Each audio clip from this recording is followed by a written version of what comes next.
با سلام خدمت شما ملت نمک نشناس. امیدوارم که حالتون خوب باشه. مقصودی هستم، نماینده بروجرد.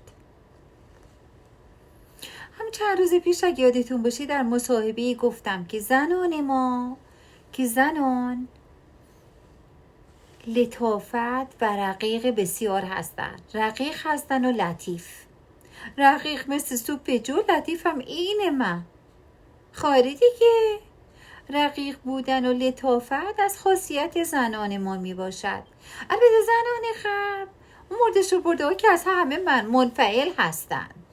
آره ببین، فقط ما بسیار رقیق و لطیف و اینا هستیم. اگر یادتون باشه یه چند روز پیش اعتصاب کارگرا بود، یادتون میاد؟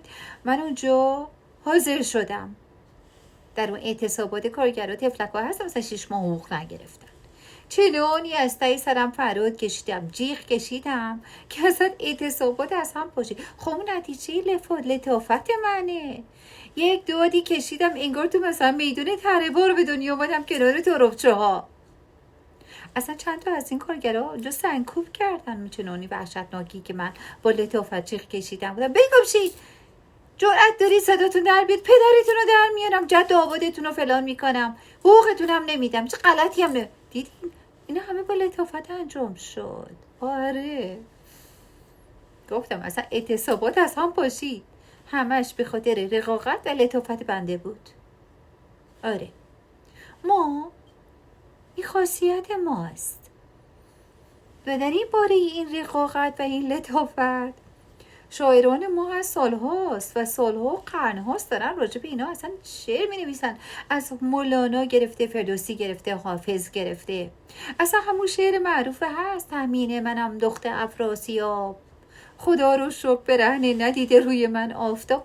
خب راجع به من نوشتن دیگه، راجع به لطافت من بوده.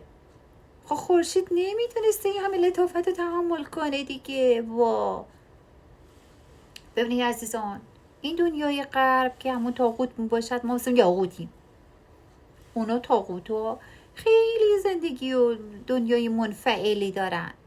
این زنها هستن که مدیر کل شرکت های بزرگ مثلا کوپریشن اینا هستن، سیسکو و چه میدونم یاهو و گوگل و اینا اونجور چیزا. آره اونا همه منفعلن.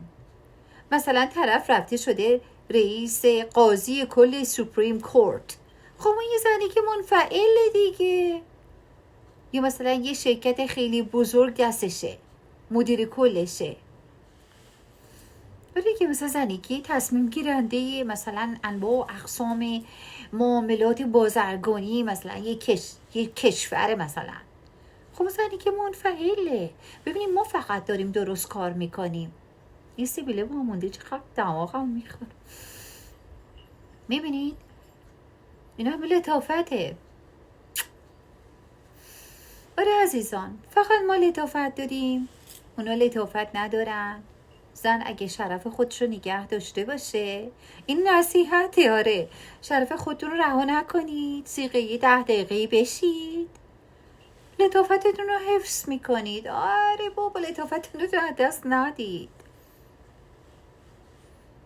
یاد گرفتید؟ خب برید لطافتتون رو نگه دارید، رقیق باشید، منفعل نباشید مثل اونا. بازم اگه نصیحت خواستید بیایید پیش من در خدمت هستم.